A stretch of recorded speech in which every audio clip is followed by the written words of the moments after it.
Welcome on in, ladies and gentlemen, to episode number 20 of Let's Go Racing with David Starr. Tyler Jones here with you. So glad to have you with us today. Coming up on today's show, we're going to be joined by NASCAR driver Mike Wallace, as we'll be looking back at his career and catching up with him to see what he's up to nowadays. And a reminder, as always, we are presented by our friends at Whataburger. Just a reminder that the folks at Whataburger cook up 100% pure beef burgers 24 hours a day. You can get your burger fix anytime, day or night, at Whataburger. Proud to serve it hot and fresh 24 hours a day. David Starr joins us right now. David, how we doing, man? Hey, we're doing great, man. I'm excited about our show and just got home from a great weekend there in Martinsville, Virginia. But excited to have Mike Wallace join us today. So, man, I'm doing great. Didn't have the race we were looking for in Martinsville, but we finished it up finally, and wasn't too bad. Dominic Oregon from theracingexperts.com is here. Dom, what's going on? Tyler, just another week here in Grants, New Mexico. Always happy to be here. Can't believe that, though. You said at the top of the show, 20 episodes. These things just keep ticking off one by one. It doesn't seem like 20 episodes in. The Tony Stewart's or Eric Jones or Matt Kenseth episode, whatever you want to call it, we have reached that point here on Let's Go Racing. And David, looking back at Martinsville first, 22nd place finish for you there on the Xfinity side. What did you make of the paperclip getting back on the racetrack after 2 weeks off? Man, it was fun. It was exciting to race. Friday night under the lights was really cool. I don't remember where we started.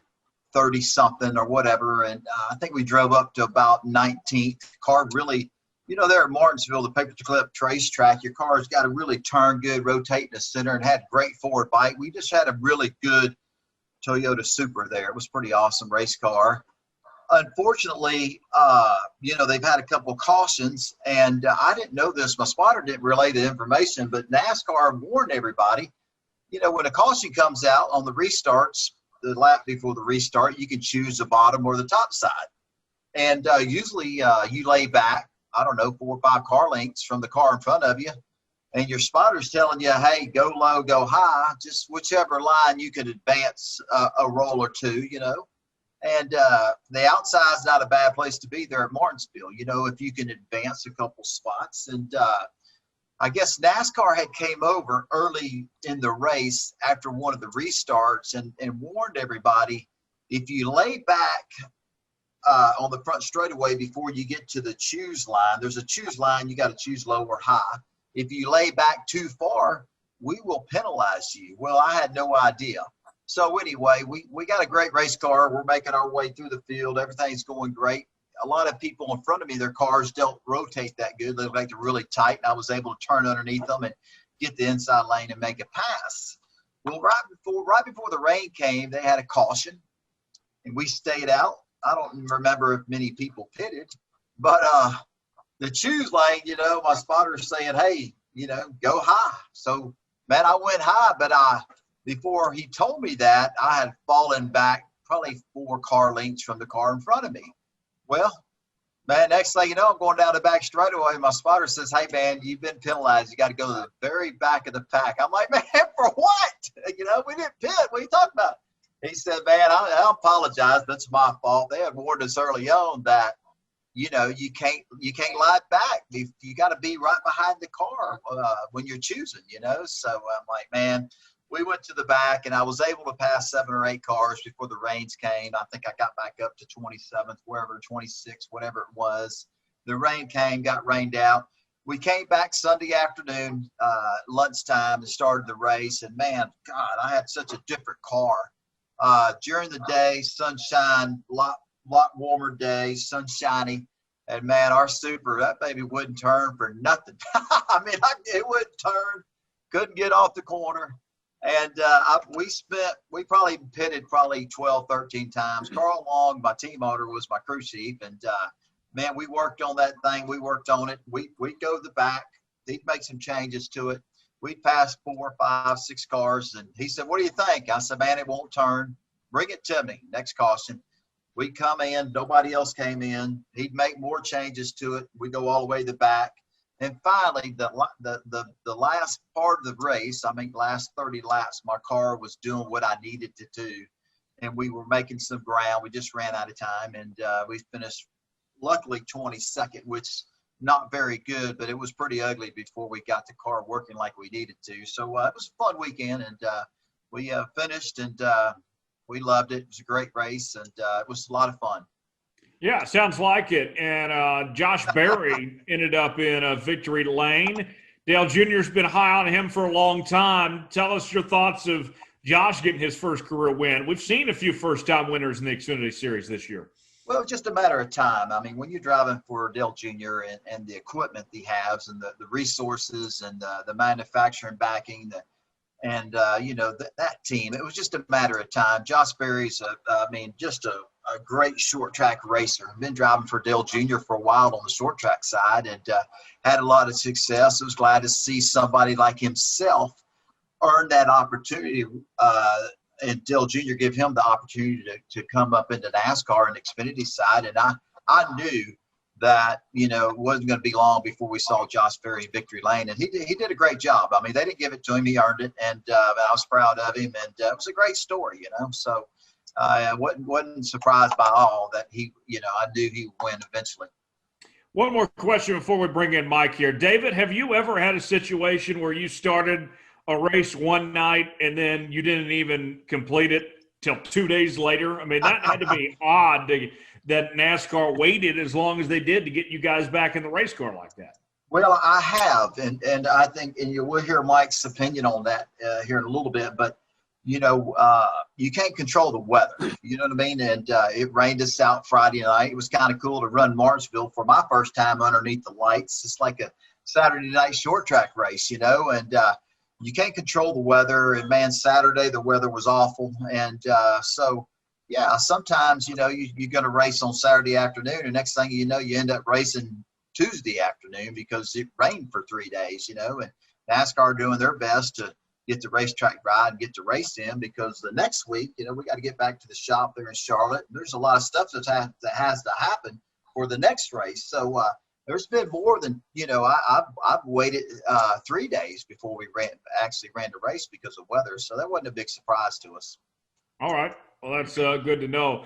David, tell us about our guest this week, Mike Wallace. Oh, man. I don't even know if Mike knows this, but way before I made it to NASCAR racing, I wanted to be a NASCAR race car driver and racing everything you get your hands on. And, you're watching ESPN, you're seeing Rusty Wallace win the 1989 Winston Cup champion. And, Rusty was the superstar, and then you see this guy, Mike Wallace and Kenny Wallace, you know what I mean? And, man, I was like, man, that's pretty damn cool to have brothers out there racing. I mean, these guys are racing hard, And I always remember watching Mike on television. He was a hell of a competitor.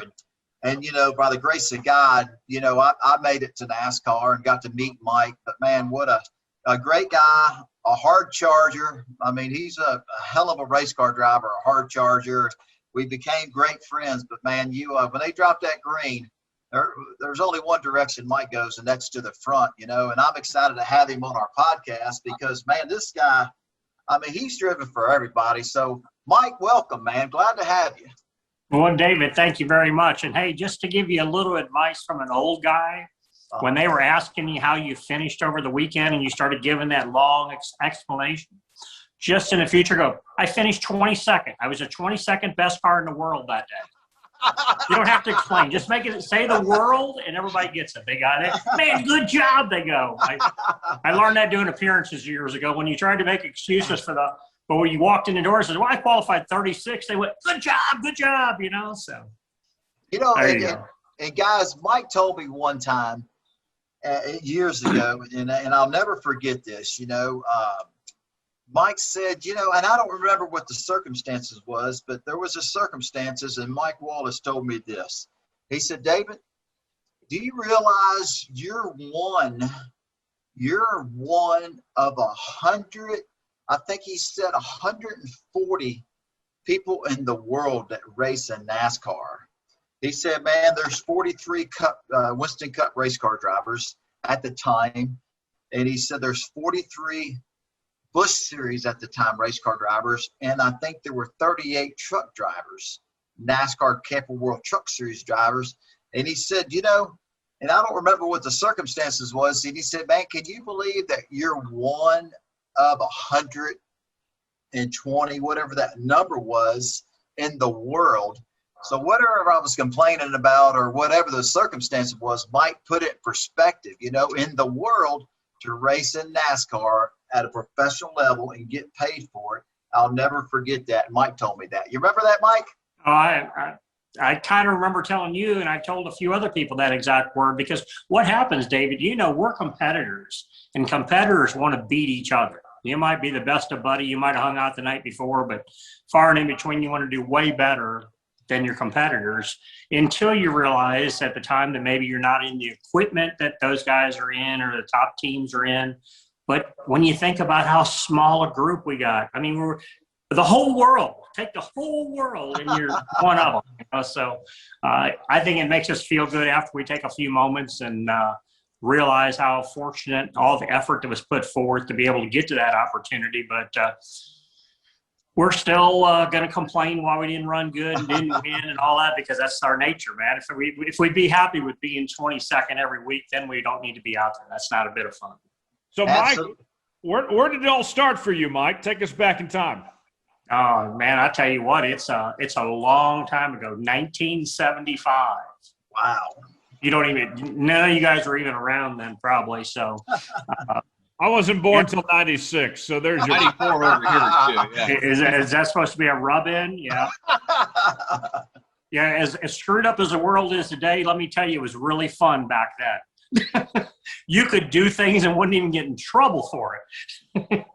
But born and raised in the St. Louis, Missouri area, metro area of St. Louis. My older brother, Rusty, my younger brother, Kenny, all three of us ended up having a career driving race cars. But along the way, my father raced as a hobby. My uncle owned a vacuum cleaner and janitorial supply business that we all worked in. Rusty, Kenny, and myself worked in that for a period of time. And at least for Rusty and Kenny, they said they had to have a place to answer their phones. So we didn't have cell phones back then. So you literally used the office numbers, because there's like 15 lines there. You just go find yourself an office in the back somewhere, and you could talk racing for a couple hours before anybody want to know where you're at. So, but grew up there racing a little racetrack called Lake Hill Speedway, a little third mile asphalt track, then run a bunch of dirt races. And my big change in life came in 1990. I won the NASCAR Winston Racing Series Championship, running 11 and I-44 Speedway and Bolivar USA Speedway. And won that regional championship. And in 1991, I went to Martinsville and ran my first race down there. And the rest is history, if you say. We've had a not in any way what you call a superstar career, but we've won some major races. And I always, to make myself feel good, upstairs in my closet, my dresser's in there, and I drove Kevin Harvick's truck in my last truck race I run in Talladega, and I won that race. So that trophy sits on when I wake up every morning, go to bed at night. If I'm needing to inspire myself or re-inspire myself, I just look there and go, well, on that day, I was the best in the world. That's awesome, Mike. So when you look back at your career and you were progressing through trying to make it to NASCAR, at what age or what point did you realize, hey, I could possibly make a career out of this? Well, racing was so different back then. You actually had to have some maturity to you back in the 90s. I remember in 1989, I got Cale Yarbrough's phone number at his Honda dealership in Darlington, South Carolina. Wow. Or Timminsville, wherever it's at down there. And I was applying for a job. I was wanting to drive for Cale Yarbrough, drive his Cup car. Never been in a Cup car in my life. And I introduced myself, with eyes to, who I was and the racing experience I had and my older brother, and blah, blah, blah. And I remember this as clear as can be. He says, well, it sounds like you got a really good resume. Now, you got to remember, this is Cale Yarbrough saying this. The man. The man, the little, he's the man. Yes. And he goes, how old are you, if you don't mind me asking? I says, well, I'm 29, sir, going on 30. And he says, well, I'll tell you what, you got a hell of a career in front of you. He says, but we're looking for somebody a little older with more experience to sit in our car. I love it. Moral that if you're not 12 now, you don't have a ride. And if you're not under contract with somebody by 14, then you don't know what your future holds. So, yeah, it's so Mike, way different. That being said, Mike Wallace drove himself to NASCAR. Unlike in today's world, Mike earned the right. He put himself in a situation. He won races. He won the national championship. You had an opportunity. The difference between Mike Wallace, when Mike Wallace came into NASCAR, and then somebody coming into NASCAR in the past, 10 years, he earned a way here. He drove his way here. Now it's more about not so much the talent, is how big of a check do you bring with you. You know what I mean? So when Mike came into NASCAR, it was a different time. It totally was a different time, David. I mean, literally, we got hired on talent back then. We had no money. I mean, we're kids that grew up in St. Louis working in a vacuum cleaner and janitorial supply business. It was a nice little family business, but no big money there. And no one asked you to bring a sponsor. It wasn't a common thing back then. I remember because we used to sit around, and you might have been involved in some of these conversations. It's like, look at them IndyCar guys. They all got to take money for them. We're drivers. We get paid, and now you look at it and go, okay, who can bring the biggest check to go where they want to go? Unbelievable. But, definitely has changed a lot in that aspect. Yeah. Hey, Mike, I want to go back a little bit. Did Rusty inspire you? Was it your dad?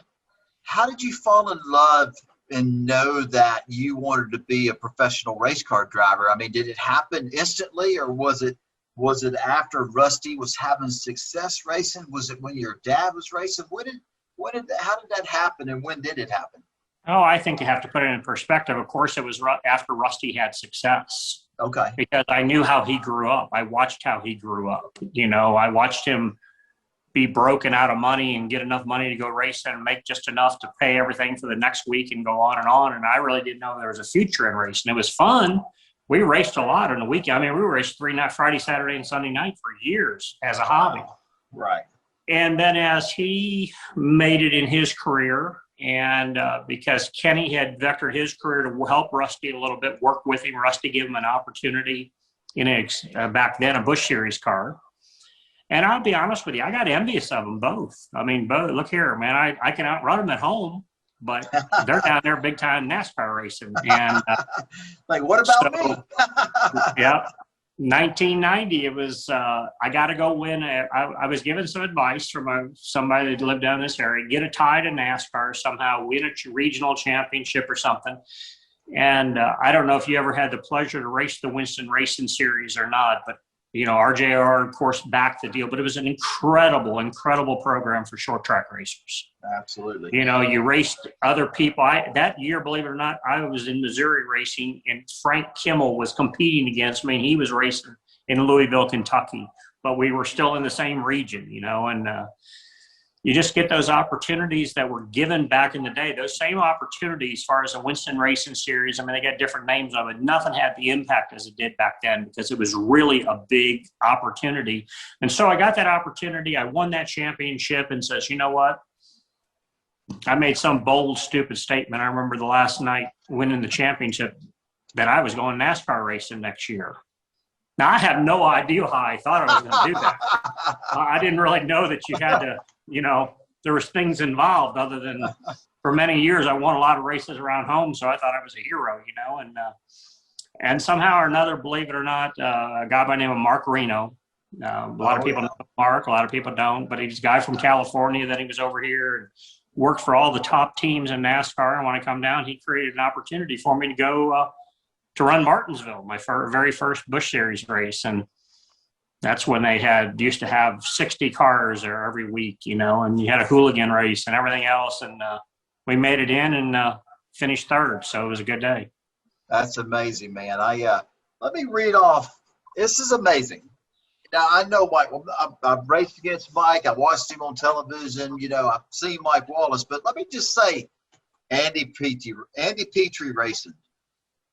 Ultra Motorsports, Phoenix Racing, Judy Dunleavy Racing, Richard Childress, Ray Evernham, Robert Yates, Morgan McClure, James Finch, MB2 Motorsports, AJ Foyt Racing, Roger Penske, the CEO of McDonald's, if I remember, Renzi Racing, Washington Irving. I think there's some NBA legends. Dude, it's, man, we could say, who haven't you driven for? Man, those some big names, Mike. Wow. David, I don't know if that's good or bad. Okay? I don't know because I've drove for so many other people over my career. Of course, when I'm compared to my older brother, Rusty, the lovers of Rusty condemn me. I didn't win enough races, didn't run good enough, didn't do whatever. But you know what I did have? And then you have this, David Starr. You have longevity. Right. You're still in the sport. I can walk out my front door diagonally across the street into a nice new development that's down there. And there was 3 NFL players that lived in there, majors, Carolina Panther players. They had a 3.5, 4-year career, and then they were out of it. Done. Nobody even knows who they are now, And it's like, wow. You know what? I got paid. I got paid for 25 years. Amazing. To drive these race cars. And then made money the other 4 years, even though it may not have been getting the check. I did all right. So, and we still love it. That's why you do it. I mean, we all love the competition, the friendship with people, but we're all having to make a living. We're all, we did good early on, so we got to make enough money to maintain all that cool stuff we bought, which is a bigger job than mine. And, absolutely. So the sport continues to change on a daily basis. I went the other day. I was with Doug Herbert, a friend of mine, who's a drag racer here in town. Right. And we went over to Technique Chassis. That's who's building all the new Cup cars. It's right there at the Concord Airport. We walked in there, and there's a particular guy we were going to meet, and I looked at the new Cup cars for 2022. Oh, my God, what a new, unique, weird animal that is. And I got to see who the guy who sold all these race teams on that idea, because everything they have in their garage right now for them new 2022 Cup cars, except for the engine and the seat, is junk. It doesn't fit on the car anywhere. So, Mike, you brought up a good point there. And I was asked, I won't mention the media person, but I was asked my opinion on the new 2022 Cup car. And I thought about it for a minute, and I said, I don't have an opinion on it because I don't know enough about it. But I can tell you that I saw Kurt Busch somewhere. I had to be somewhere, and I ran into him real quick. I said, hey, man, how's that new Cup car for next year? And he said, David, he shook his head, and that was it. And I had to go, but I knew when he shook his head, that was a long conversation, and I was just in passing, you know what I mean? And I haven't heard a lot of great things, Mike, and one of the biggest things is one lug nut. Why don't we use studs like every car on the street? But, man, it's wasn't long ago, I was talking to Mark Martin. I said, hey, Mark, why don't yourself, Tony Stewart, Rusty Wallace, Jeff Gordon, and Jimmy Johnson, why don't you guys go to NASCAR, and whoever's making the decisions in our sport and has been for the last 3-4 years, why don't they make a decision and then run it by Rusty Wallace, Jeff Gordon, Tony Stewart, Jimmy Johnson, Mark Martin, and after they run it by the racers, and then they can implement it. But I believe, like what you're just saying, that somebody's built a race car that everything and anything that we have in these race shops today, the only thing that's going to work is the seat and the engine. Is that what I understood you say, Mike? That's exactly what they told me there. I asked, I said, okay, tell me where these cars, tell me what you can use off the other cars. He goes, the seat and the engine, and that's it. Wow. Because it's got a different gearbox and everything in it. The way the exhaust system is designed on it, it's got a bolt-on front and rear clip.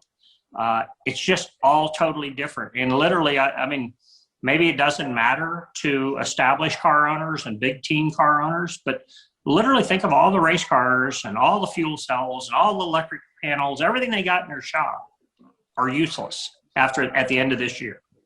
And there is nowhere right now to dispose of all those, 2021 and earlier cars.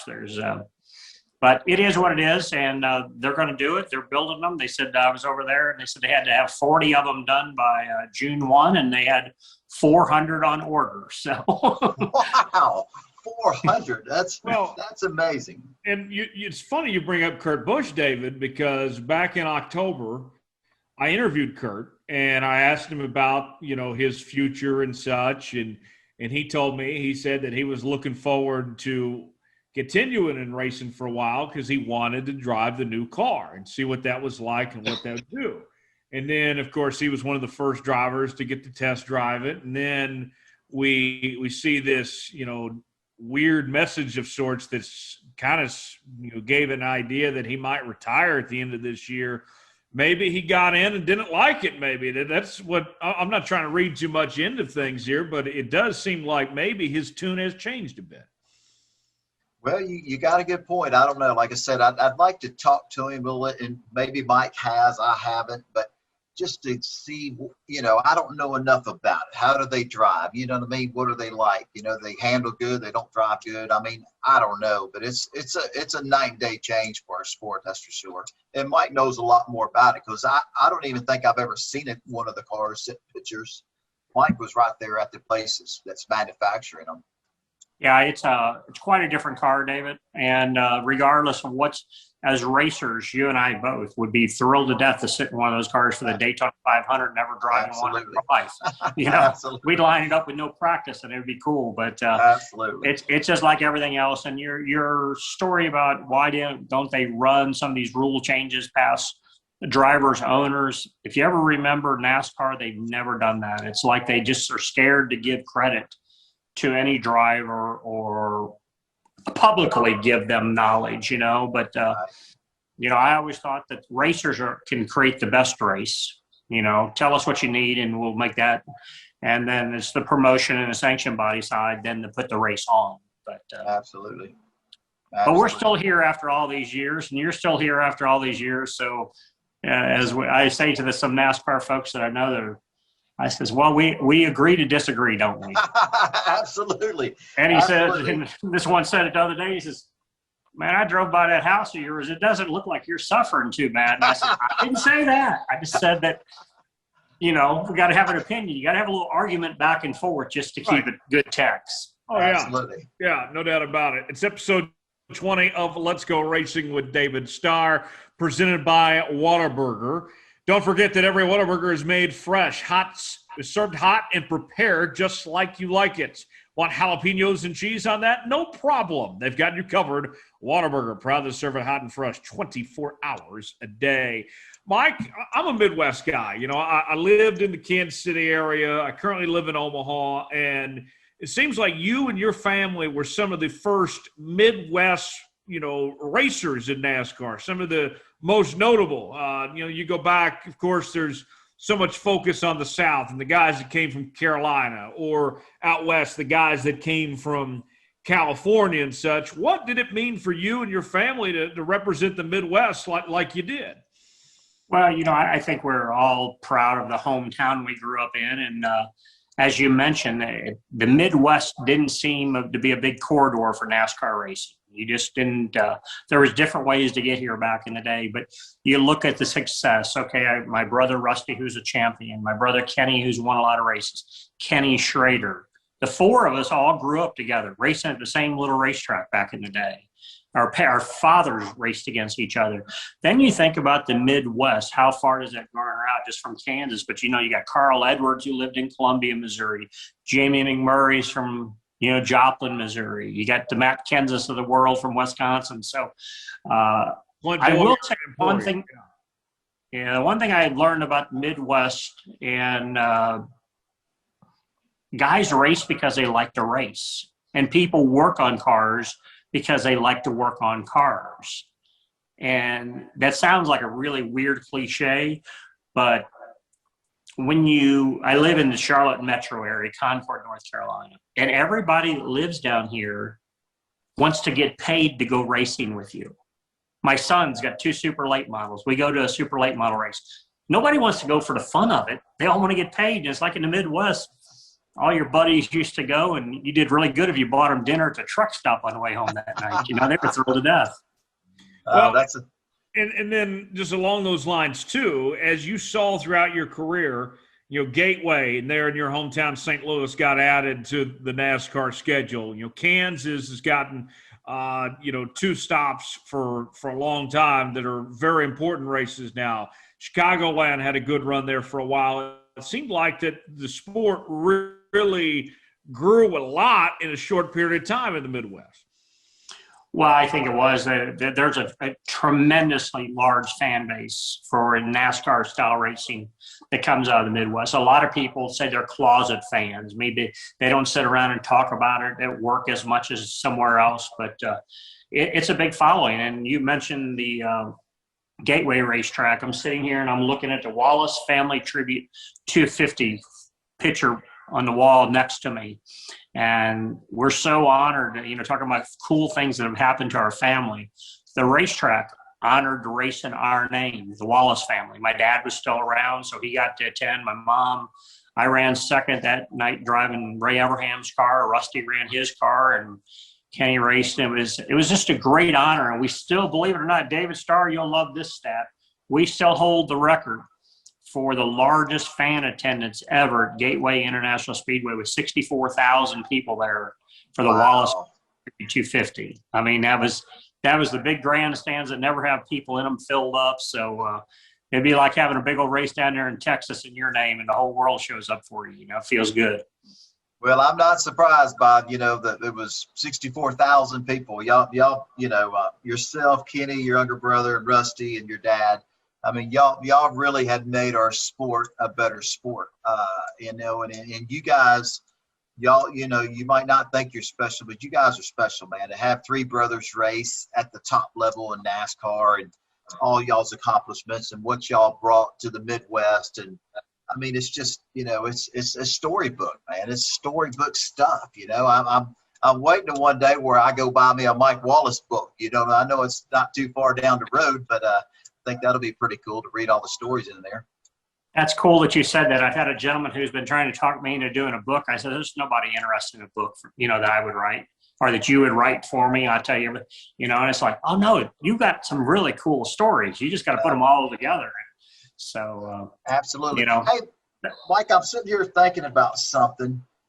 And one of the things I wanted to ask you about, man, Roger Penske, man, there's not too many people in the world that say that I worked for Roger Penske or I was one of Roger Penske's race car driver. I mean, I think us race car drivers, if you could say, that's probably one of the biggest things outside of winning the NASCAR Cup Series championship or winning the Daytona 500. That's got to rank up there with that. But man, when you drove that 12 car for Roger Penske, dude, I mean, I don't even remember if you won a race, but what I do remember that every time I saw you in a Roger Penske car, dude, you was one of the top dogs. I mean, can you tell us how that came about and why it didn't go further? I mean, because am I wrong to say that, man, every time you climbed in a Roger Penske race car, Mike Wallace was very competitive? And so why did that last longer? Well, the quick story is that late in that year, and I want to say that was 2001, something like that, 2002 at the latest. I remember getting off the plane in Concord, North Carolina, and Walt Zarnicki calling me. We raced Kansas City that day. He said, well, good, I got a hold of you. And Walt is Roger's right-hand guy in business and everything he does. And he goes, well, I'm glad you guys got home. I said, just walked off the plane. He said, okay, I'm going to make it quick. He says, I want to know if you want to drive the 12 car starting this weekend in Charlotte. Wow. And I was driving the 7 car for Jim Smith, and we weren't having the best of years, even though we did so well in the truck series together. Right. I says, you know, after I picked myself up off the ground to answer you because I'm totally awed, that's exactly what I told him. I says, you'll have to give me tomorrow to talk to, you know, Jim Smith, who I've got a contract with. And I would think he'll let me out because we're not having the best of years, but you never know. And so real quickly, he says, okay, we're going to make the deal. We'll call you back in the morning. He called back and says, here's how much we're going to pay you. And I went, okay. Yeah, it was that look too. Like, wow, you get to drive these cars and get paid that much money? Wow. And but I could not go to the shop till 4:00 or till I got released from the contract. They didn't want me in the building. So I had to go through all day, just back and forth, West Coast time, our time. And finally at like 3:58, Smith called and said, okay, we won Daytona together. Let's part ways, and you go do your deal. I'm going to put somebody in this thing. And so I started driving that car, and oh my God, David, you have no how easy it is to run up front in good cars. That's amazing, man. You would. I made a joke to a lot of people. I might have said this to you. It's like I went to driver 101 last week, and I come back with a Penske car. And I just drove by Jeff Gordon for the lead in Martinsville, about 80 laps. I mean, come on. So that's amazing, man. The story was they were wanting to get rid of Jeremy Mayfield. They found a driver because Jeremy was wanting gone out of the deal. He was trying to get hired by Robert Yates. It was a big old Peyton place type thing back then. Right. But they had agreed already in principle that they were going to downsize to 2 cars because Ryan Newman was new on the scene, and Roger was Penske's with Tom DeLoge and that team. Yeah. And so the end result was it was never promised to me, but by all indications, I thought I was going to drive that car the following year. So I turned down every opportunity that was offered to me. And after I drove that car, I had some great opportunities. I mean, really, RCR and people like that. After I run second at Martin or at Phoenix, it's like, come drive our car next year. And I said, well, I think I'm going to drive that 12 car. And tells you, lo and behold, don't stay too true to things because that was 9/11, September 11th. We run Loudon that weekend after Thanksgiving. Wow. And we come back, and on Monday, they fired the whole shop. Everybody in it was laid off, and the 12 car was non-existent. That was 10 years of devastation. I run into some of the crew guys. They work for Gibbs and other teams now, and it's like, man, we had fun back then. And we make it sound like it was like a couple days ago, but it was, 2002. So what's that, 18 years ago? But I don't know why, I couldn't get in what I call longer term relationships with teams. I always seemed to be on the backside of what a team was doing. It hadn't been doing well and couldn't pull it out of the, enough out of the performance side to change anything. But the Penske deal, that was by far the greatest ride I ever had, other than a truck team I drove for, Ultra Motorsports. Right. And then it revived my career. I mean, literally, I tell Roger when I see him now, I says, thank you, even though it really hurts me that we didn't continue. You gave me another 10 to 15 years of my career because people said, oh, crap, he can drive these cars. You know what it's like. People doubt your ability, man. If you're not laying a number down now and then, this is a cruel world to be in. Absolutely. But man, I just thought that was cool, and it came and went, you know what I mean? And I'm like, and the success you had, like you said, Mike, it was a great thing. It was sad that it ended so quick, but it did open the door for other great stuff. Did it not? Yeah, it did. The only thing that I wish I would have done is just immediately took the opportunities that were passed on to me, that were offered to me. Let me say it that way. They were offered to me, and I turned them down thinking I needed to be loyal. I had to be loyal. And you remember the great Barney Hall? He used to do MRN radio all the time. Absolutely. Barney was a good guy in my corner. We always got along well. And he looked at me one day. He goes, Mike, about time you learn. I said, what's that, Barney? He says, you need to take care of you and your family first, then everybody else second. He says, you got to remember them guys are hiring you because they need something. It's not because they're trying to be your buddy. I'm like, okay, perfectly well put. Absolutely. So let me ask you, Mike, racing for Roger and everything, was that what you're most proud of, or was it something else throughout your career? What were you most proud of looking back? Well, David threw something up that I drove for a lot of different car owners. And some people look at that like, wow, that was bad. Why'd you drive for all those different car owners? And I thought to myself, well, you know what? I did something good enough that those people wanted me to drive at least some period of time for them. And since David's there, one of the greatest people I ever drove for, to be very honest with you, because his history goes so deep into NASCAR racing and open wheel racing, world of motorsports, was I got to drive for A.J. Foyt. Amazing. I drove the Conseco number 14 car. It was in AJ's final year of owning a Cup car, so it was kind of at the end of the deal. But we ran really well, give him a top 10 at Bristol, and then moved him up a couple spots in the points. And I was always waiting. I wanted that explosive moment from AJ Foyt where he chewed me out really bad and screamed at me, because that's all you heard about.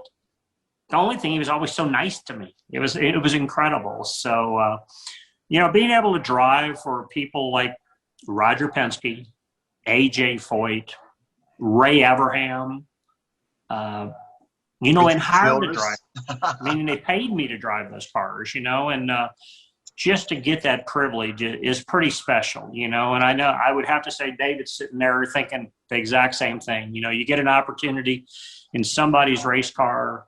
Again, times are changed and things are different, but like, you got paid. You didn't have to bring anything, just talent to the table. And gosh, what a blessing that was. And every day I wake up and realize that I had a decent career, pretty good career, won some pretty big races.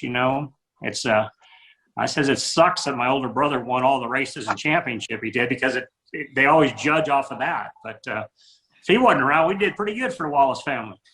Well, I'd have to say Mike Wallace did pretty damn good. I was in some races that you dominated and won, and others that you should have won. But Mike Wallace, I mean, you didn't ride on anybody's coattails. You made it on your own. You know what I mean? And it's cool to have a famous brother and a famous little brother. All you guys are famous and well known. But I would say, just from what I know, how I raced against you, you did it on your own, man. So I appreciate that. And you guys been giving a plug, and I'm looking at your hat there, David.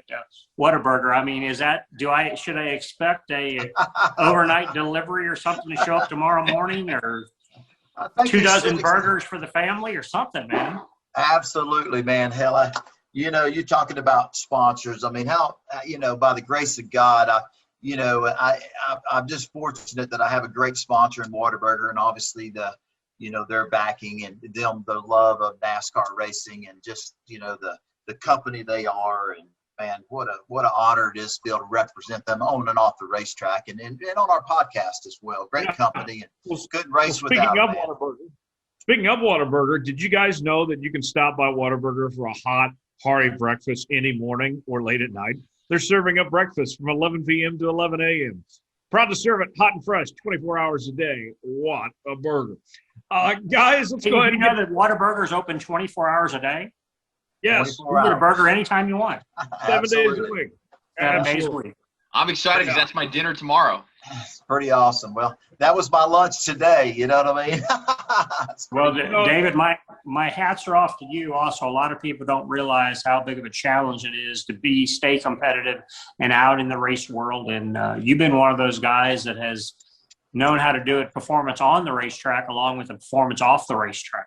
And that's a whole nother time and story and line. You work your butt off to service your sponsors and take care of them. And a lot of people don't realize how much effort goes in to being part of this, as we call NASCAR world. And there's not a lot of people from their side that comes and helps you and offers to do anything for you. It's well, absolutely. Well, I appreciate that.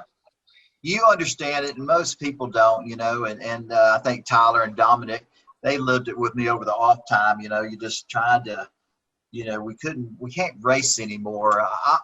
I'm fortunate that I was able to race with Mike Wallace against him and become a friend up with him. And, and like you said, they paid us to race. It was amazing, but we would have raced for free. That's how much we loved it. And you're talking about your son, Matt, and people, man, I used to go when I was a little kid as a teenager, if I could jump in the back of a pickup and go race with somebody, man, and they fed me a sandwich. They didn't have to do anything for me. I wanted to be around race cars. I wanted to learn. I wanted to do that.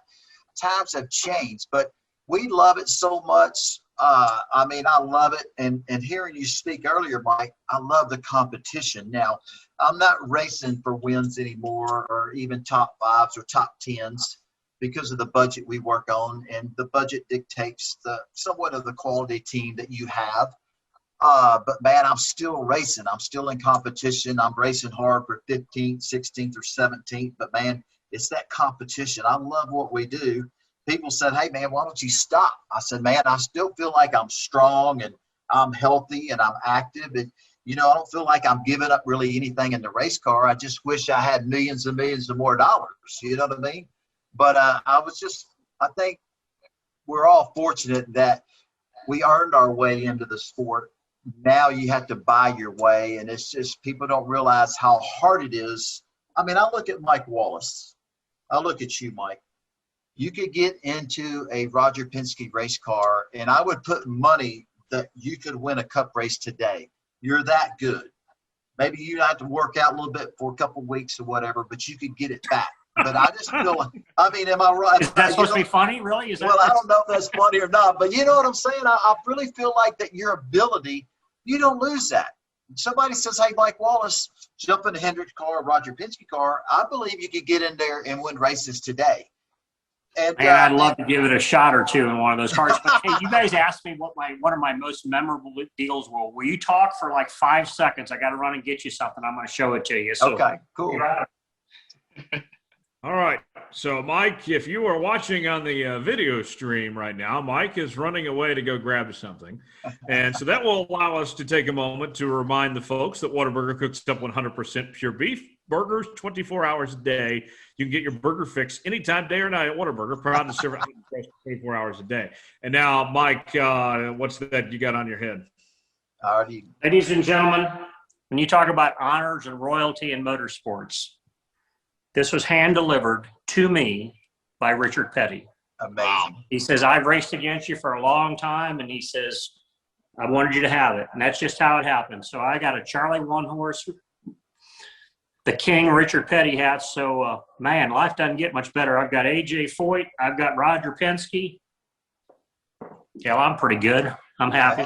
Absolutely. So that's worked out pretty good for you. Guys, Let's go ahead and get to our NASCAR News and Notes segment where we'll break down some of the biggest storylines in the world of NASCAR. Dominic, where are we going to start out this week?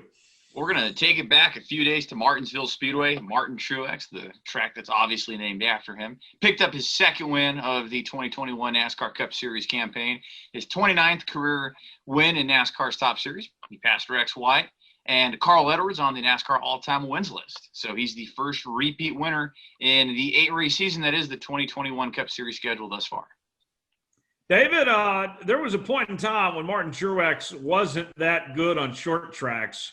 Now we see him, winning on Bristol Dirt and Trucks and winning Martinsville and Cup and such.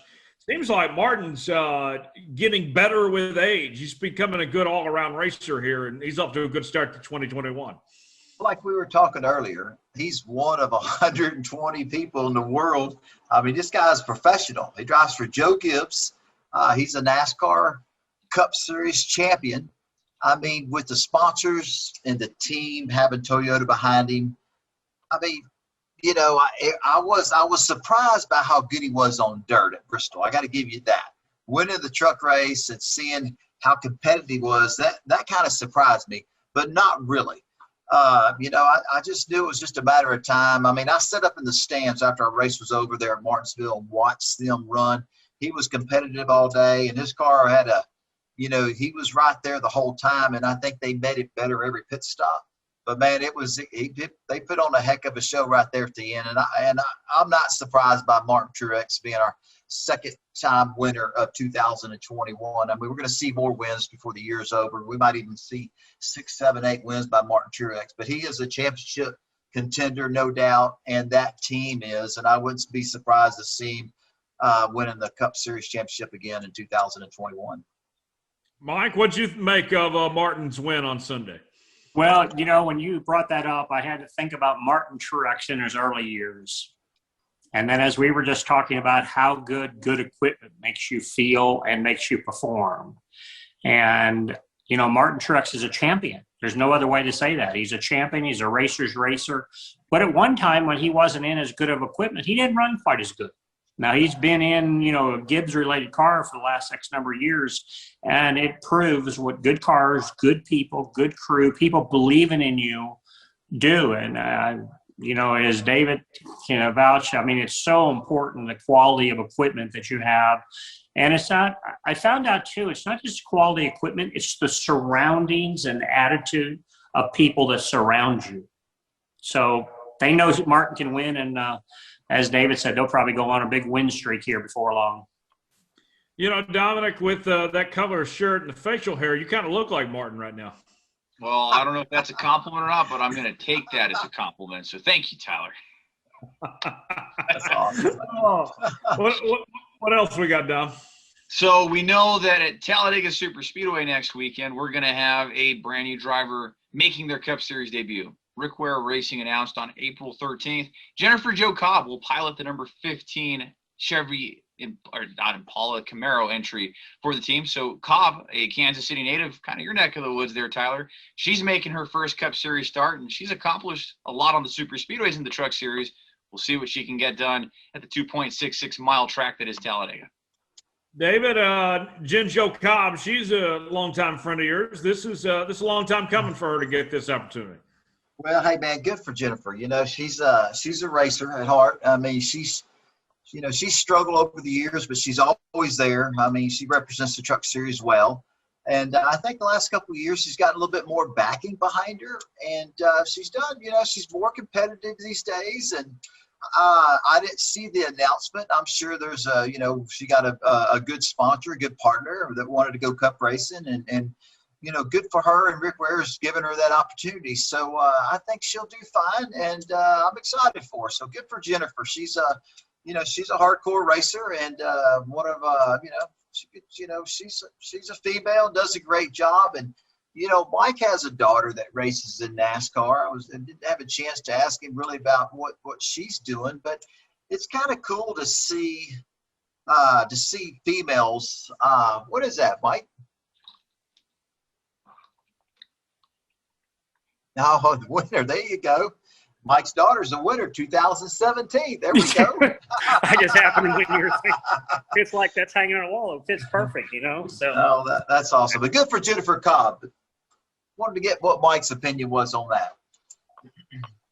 Well, I think Jennifer's put herself in a position to deserve an opportunity. David was making it sound very politically correct. But what it amounts to is Jennifer, I think I read a company called Arrowhead or Arrowwood Brass is going to sponsor her. So it's a partner that she's had, and she's developed those sponsors, just like David working with Whataburger. They may come along and give him a cup ride someday, and so my hat's off to her. I've talked to her on numerous occasions, not recently, but years back, and she works really hard. She's out there, she's figuring out how to find the dollars to keep her race team going. So I'm happy to see everybody get an opportunity, and I just hope that good things come out of it. If nothing else, just a good, solid race. And she can say, I did it, and may lead into something more. So kudos to everybody that puts an effort out and attends a race and is involved in it. And no matter how you got there, you deserve to be happy about it. Absolutely. Dominic, it seems like there's all sorts of opportunities at Rick Ware Racing these days. Absolutely. James Davison running a lot of the schedule there. Cody Ware, Joey Gase, Garrett Smithley. They seem to have a decent rotation of drivers, and they all have chartered rides. So these guys are guaranteed a spot in the field, and you tend to see a rotation not only of the drivers but of partners that come into the sport as well. Yeah, for sure. We got one more headline. Well, kind of, I guess, a headline, something a little different we'll do on the show going this week here on out. Just some birthdays that are coming up in the NASCAR community. We've got 2010 Cup Series Rookie of the Year, Kevin Conway, motorsports journalist Marty Smith, and current competitor Jordan Anderson celebrating birthdays on April 15th. Jeff Bodine, who was a guest on the show earlier this year, celebrates his birthday on Sunday, April 18th. And then Jack Roush, his birthday is April 19th. And Frank Stoddard, crew chief and former Cup Series team owner, celebrates his birthday on April 20th. David, a lot of people getting older, it seems. Happy birthday to him, man. That's awesome, man. It's cool to know who's, the blessing of it is, man, if you're able to have a birthday, it's a wonderful thing. I have a lot of great friends, family members, and there's people, people we loved, and we all have great friends and people close to us that can't enjoy a birthday anymore. You know what I mean? So anytime a birthday comes, I look at it as a blessing, and hey man, we're all healthy, and we might be a year older, but at least we're still here to enjoy it, and that's kind of the way I see it. So birthdays are a good thing. It's not the age, it's the mileage, right, Mike? Well, hey, when you got longevity, you know how to pace yourself, man. You just do as David and I tell you, not as we've done, okay? Absolutely.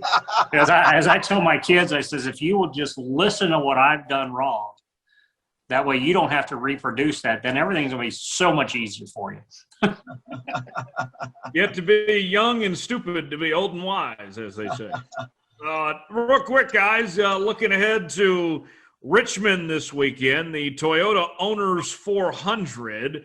David, you've been to Richmond a number of times. What's it going to take to get into victory lane for these guys coming up this weekend? Well, it's kind of like a Martinsville race. You got to have a lot of luck on your side, but any racetrack, your car's got to rotate good in the center. You got to be able to get off the corners, and man, it's such a fun racetrack, and I love racing there at Richmond. It just produces great racing, and sometimes your car's not great at the start of the race. If your crew chief or your pit crew does a good enough job making changes, you can have a great race. But I know one thing, it'll be a great race, and it'll be exciting. Richmond just a great racetrack that a lot of people love racing there, and it's always an exciting race, so it's kind of fun place to race. Yeah. Mike, what are you looking forward to most about this weekend at Richmond? Well, to be honest with you, I'm a little discouraged because I'm not going to be in the race, to be honest with you. But getting back to all the cream is going to rise to the top. Richmond is a place where all good cars run good at a period of time, and all bad cars run bad. David was describing early in the show of how his car needed to turn in Martinsville, and it's got to do the same thing at Richmond. It's got to go in, plant the nose, rotate in the middle, and drive up off. And if you got all three of those plus a good motor, then you'll have a good day. If any of those four are missing, it's a long day. And you know what, David, jumping on real quick because the way you were laughing there kind of chimes. Do you ever realize, you were mentioning about that Penske deal earlier, and I didn't realize – and I hit on it briefly, but how easy it is to drive a good car or a good truck versus, you're running 25th and everybody goes, oh, you just back there lollygagging. No, man, I'm driving my guts out just to run here. And so big difference. So it'll be a great weekend. And, it's kind of cool. These guys are unloading off the trailer with no practice, and their teams are as good as they are. And been on some good races with no practice.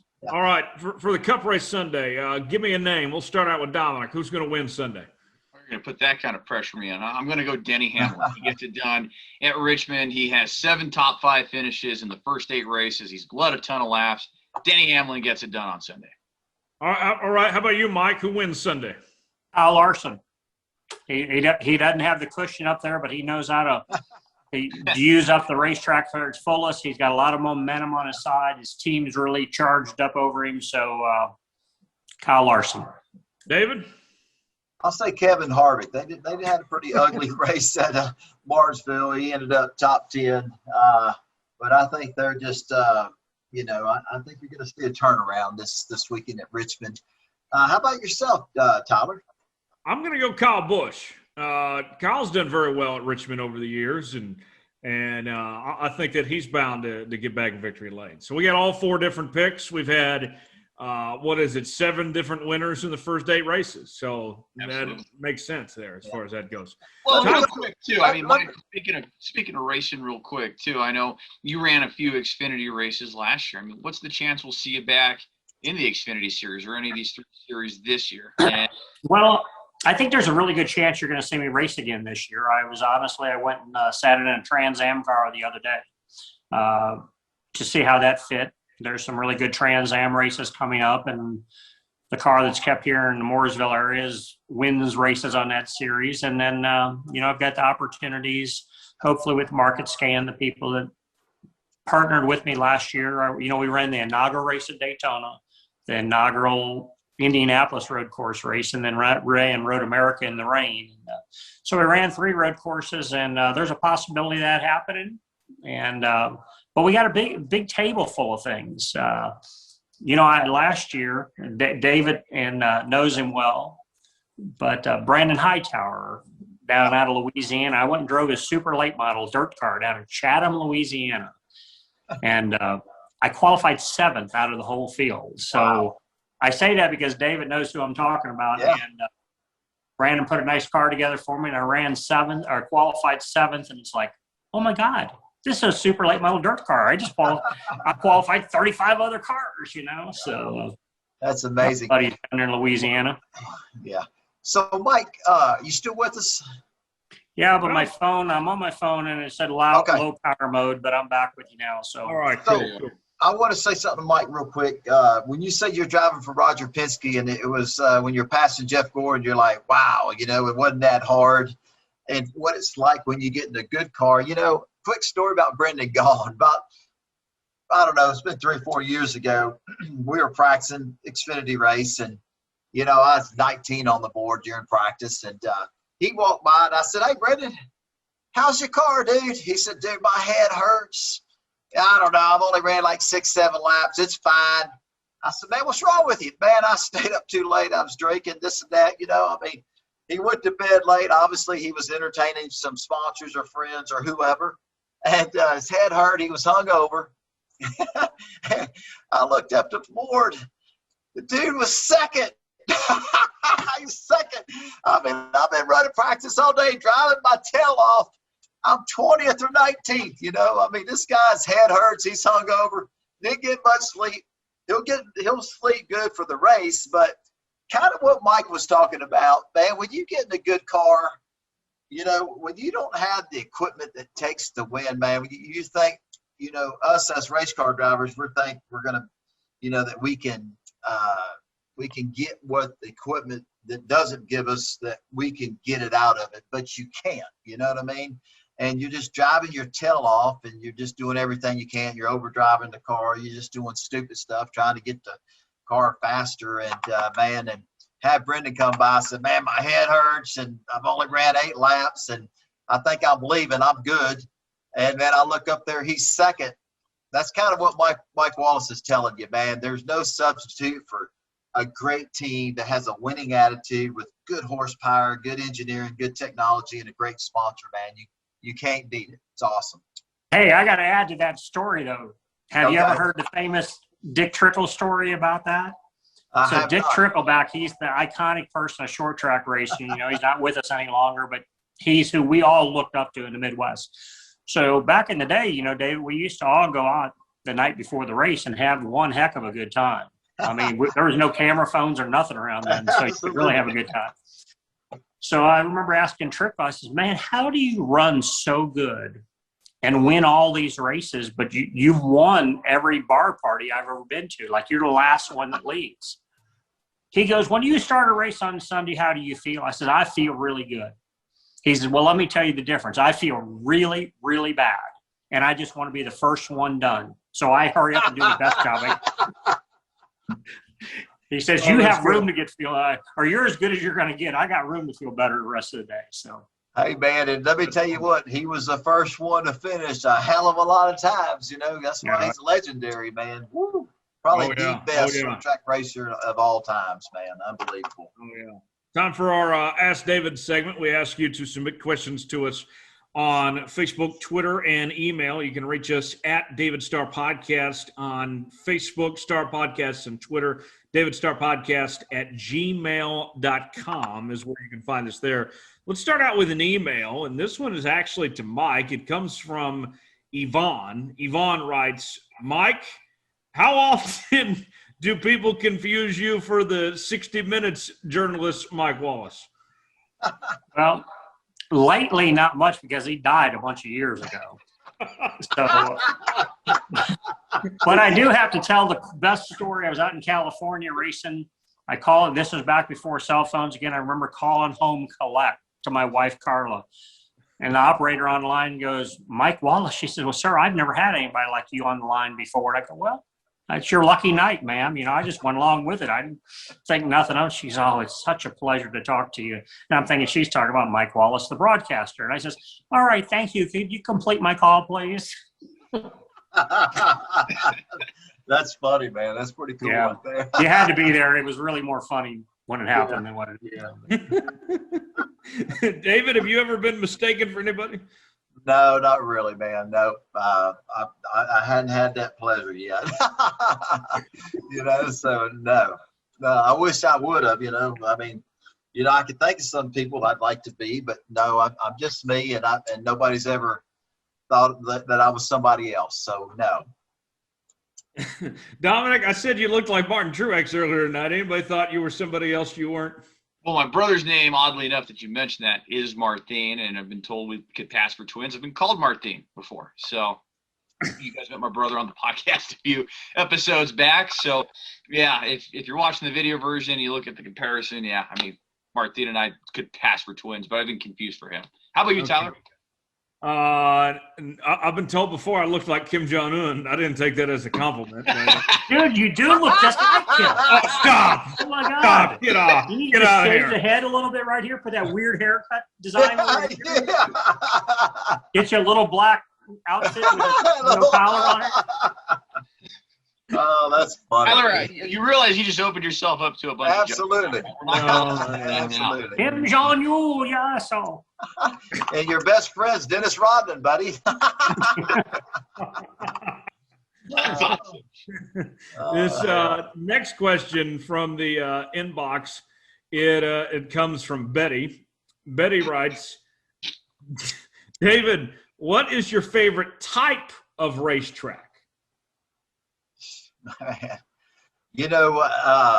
That's a great question, but I like them all. You know what I mean? No. I'm not accepting that. No, I do. I like the mile and a half. I like the mile and a half tracks.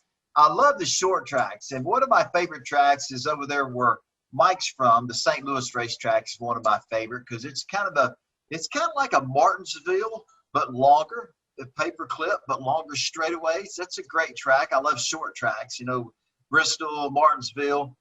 But man, I love Daytona and Talladega. And one of the best super speedway racers of all time has to be Mike Wallace. I've learned some stuff from him and watched him. He's pretty damn good at those tracks. But I love them all, man. I love short track racing, but I love Talladega and Daytona. I mean, I don't know.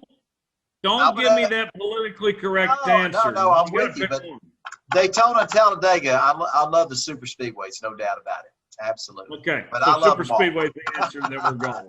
All right. Super Speedway's the answer then. Mike, what's your favorite type of racetrack? I'm going to have to go right along with David because the coolest trophies I got in the whole house are from Daytona and Talladega, and there's 6 of them between the two. So, see, I told you all it was good.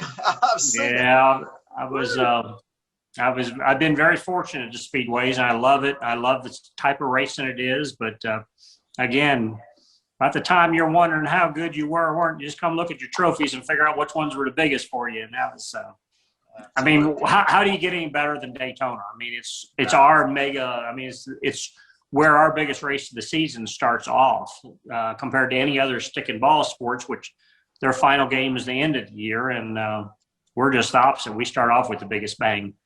Yeah. I feel almost guilty saying that my favorite super speedway because I feel like I'm saying it at you guys' expense. Watching the way that these things go, it's sometimes most entertaining. What about you, Dom? I got to piggyback on all of you. All took the words right out of my mouth, and it's exactly what I was thinking too. Super speedway racing is so awesome because you throw all the names in a hat and you pick somebody, and that's who your winner is. I love the surprise on it. I know a lot of people aren't fans of super speedway racing, but I feel like it really does take a special kind of skill to run up front consistently doing that. And you look at drivers that never even won on super speedway races, like Mike, your brother Rusty, one of the most accomplished racers in all time in the NASCAR Cup Series, but he never won on a super speedway. So you have that on him. You have 6 super speedway wins to his 0. Yeah, well, and let me believe it or not, I let them know that all the time. Anytime I think it's appropriate to pull out one of the win rings, I'll wear it somewhere and I'll shake their hand like this first, No, but no, it's that's awesome, man. What a blast. And I'm going to tell you Mike? what, Talladega has some of the best parties in the infield of any place in the country. I need to hit that up one of these days. Mike, before we go, tell people where they can find you and keep up with all what you're doing, man. Well, you know, I appreciate you saying that. I'm not a real good social media user. I've kind of tried to play the semi-retired part, but Mike Wallace Race on Twitter. MikeWallace.com is a website that we have that kind of is kept up. Maybe not the best, but tells you a little bit about what we're doing. So we appreciate anybody tuning in, and hopefully we'll let you guys know where we're going to be racing next and might be competing against David there. We'll just have to wait and see. Well, man, there has never been a Mike Wallace retirement race or party, so I think that's a wonderful thing. So I'm excited about what's coming next for you, and I think it'd be cool if you ran 5 or 6 or 1 or 2 more Xfinity races before it's over, a cup race or truck race. It don't matter. And I know there's no retirement coming soon because I know you. And hell, 2022, there's no telling what you're going to be doing. Yeah, I appreciate that, David. Thank you. From a competitor and a friend, it means a lot. And we'll just wait and see what happens. We're going to race something. As I mentioned the other day, I went and sat in a car, and then later that night I was with my buddy Doug. He's got a land speed record car. Him and Everham were building to go to the Bonneville Salt Flats. Wow! So I sat down in that thing, and it's supposed to run 500 mile an hour is what they're wanting it to run. And I laid down in that car, and it's like, I think I just hit my limit on what I want to experience. I just can't even picture. I mean, you're laid down, your head's all up, and then you can't get out of the thing because you're laying on your back. So you never know. But it's going to be fun, exciting. We'll definitely have a variety this year. And I wish you the best this season. Hey, your podcast is wonderful. Keep everybody entertained. And little Kim Jong, you keep up your good work. I know. None of that. David, what's going on with you this week as you get ready for Richmond? Oh, man, I have a couple meetings scheduled for 2 on Thursday, and then we have a racing school this weekend at Texas Motor Speedway, our Team Texas High Performance Driving School. I think we have about 600 people coming between the 2 days, so I'm excited to get back to doing the racing school stuff, starting to open up and seeing the race fans come back and be able to have fun driving our NASCAR race cars. So I've got a couple of baseball games and soccer games this weekend. So there's a lot of stuff happening, but I'm looking forward to getting back to Talladega here in a couple of weeks, and maybe I can be like Mike Wallace and get me one of those Super Speedway trophies. Hey. Keep working hard at it, David. It takes a lot of work. I will, buddy. Dominic, what's happening on the Racing Experts this week? We'll keep covering the sport, the daily news and happenings of the NASCAR industry and the motorsports world, and we'll get back to doing some giveaways here on social media, so be looking for those here pretty soon, as well as the Let's Go Racing Twitter pages as well. We'll be doing some autographed giveaways here that David has signed himself with some photos and cards and more, so just be on the lookout for that. All you got to do is follow along on Twitter to be having a chance to potentially win something. Tyler, what's going to be happening with you this week? Another week on the Jones Report coming up tomorrow. Got a great show out, so definitely want to check that out if you get the chance, and busy with the local news live as well. So some great stuff there. A reminder, as always, subscribe to Let's Go Racing with David Starr on Apple, Spotify, Google Podcasts, YouTube. Leave us a 5-star review. Hit that thumbs up button. We certainly appreciate it. Follow us on social media. At David Starr Podcast on Facebook, Starr Podcast on Twitter, and email davidstarrpodcast@gmail.com. Before we go, though, big announcement coming up in 3 weeks from now. We're going to have our biggest guest on the show yet. As I'm excited to announce, I have arranged that we're going to have the one and only Mario Andretti on this show to open up the month of May, as we get ready for one of the biggest months of the year in racing. David, I told you the news about an hour ago for the first time. I imagine you're pretty excited to have Mario. I know you're an AJ Foyt guy, but Mario's all right too, right? Absolutely, man. I mean, when you think of, what Mario Andretti, golly, dude, I still am shocked that he's going to be on our podcast. You know what I mean? That's going to be really cool. Wow, you done a great job. He must have not told him you were hosting it then, I guess, huh? That's okay. We told Kim Jong-un was hosting, and he said, sure. Hey, let me give David 2 cents worth of advice. I said AJ Foyt was big. Mario Andretti, dude, is right there. You better study for this, not just show up and do the podcast. You get some knowledge behind you. Absolutely. I tell you what, you have to go before you interview him. You have to go on YouTube and look at Michael and Mario Andretti's homes. Really? Up there in Nazareth, Pennsylvania. Oh my God, you're talking about beautiful monuments. They're like Taj Mahal. Are they similar to Mike Wallace Taj Mahal? No, they make me live in a totally different zip code, So, but it's as famous as Mario is, and as famous as Michael is, and all the things they got going. It's just cool because they're proud of the racing heritage. I mean, they show everything in their displayed in their home. So it's congratulations, man. That is that's like a bigger than a Larry King interview, back in the day. So Mario Andretti Wallace interview, right? Sorry, or Mike Wallace interview, right? 60 minutes. Really? Yeah. Well, the crazy part about the Andrettis, I found out. I thought they were just in the race world until the other day, literally 2 weeks ago. I come to find out they're big in the convenience stores, car wash, fuel transportation business, hydrogen fuel. The whole Andretti name is big in that. I mean, that's a business they have. So they're not just racing. Yeah, absolutely. We'll look forward to talking to Mario to open up the month of May, coming up in 3 weeks. Don't Hey, forget David, that try to get me a ride in that 2-seater that Mario drives at the IndyCar races. Okay. Tell him you got somebody wants to sign up for the back seat.